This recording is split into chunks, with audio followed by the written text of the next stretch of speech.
இன்னைக்கு ரவா உப்புமா எப்படி பண்றதுன்னு பார்க்கலாம். அதுக்கு என்னெல்லாம் தேவைன்னா கடுகு, உளுந்து, 2 வரமிளகா, கொஞ்சமா கடலைப்பருப்பு, கொஞ்சம் கருவேப்பிலை எடுத்து வச்சிருக்கிறேன்.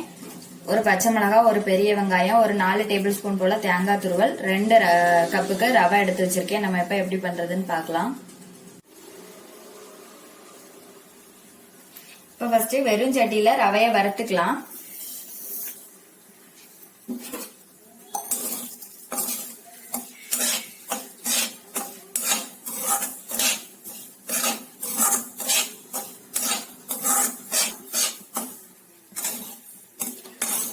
இது வறுத்த மணம் வரும், அது வரைக்கும் நம்ம வறுத்தா போதும். இப்ப இதை தனியா ஒரு பாத்திரத்துல மாத்திக்கலாம்.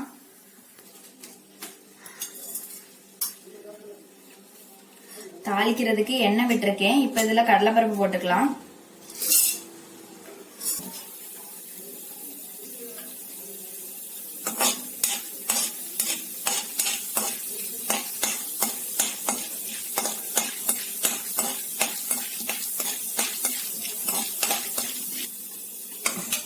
கடலைப்பருப்பு லேசா செவந்ததும் உளுந்து கடுகு போட்டுக்கலாம்.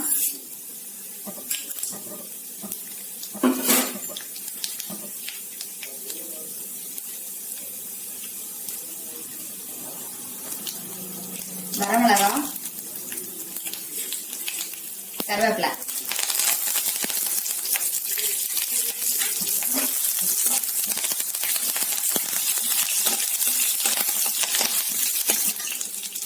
பச்சை மிளகா, வெங்காயம், இதுல கொஞ்சம் உப்பு போட்டுக்கலாம்.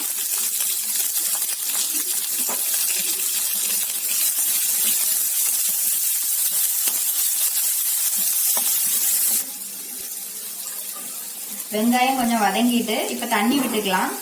நான் 2 கப் ரவை எடுத்திருக்கேன், 4 கப் தண்ணி விடுறேன்.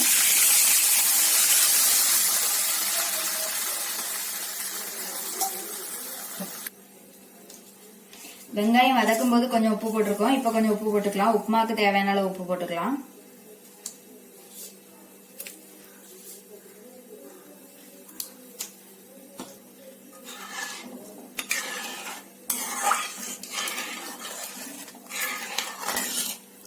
தண்ணி லேசா கொதிக்கட்டும்.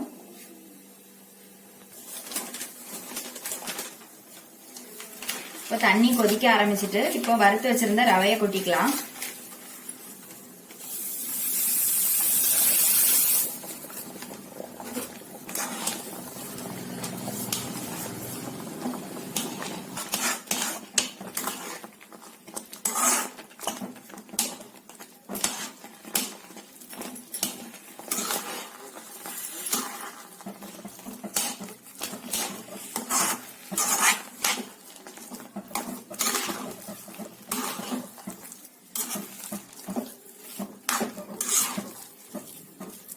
நல்லா கலந்தாச்சு. இதை ஒரு 3 நிமிஷம் மூடி வச்சுக்கலாம்.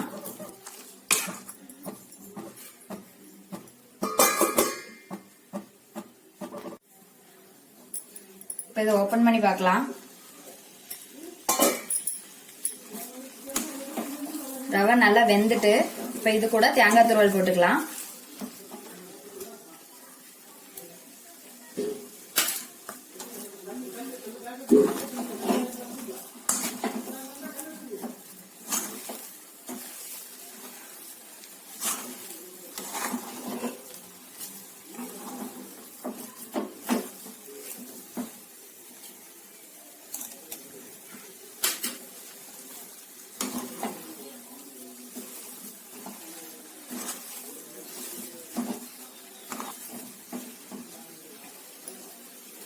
ரெடி ஆயிடுச்சு. இது மாதிரி நீங்களும் செஞ்சு பாருங்க. செஞ்சு பார்த்துட்டு எப்படி இருக்குதுன்னு சொல்லி கமெண்ட்ல சொல்லுங்க. தேங்க்யூ.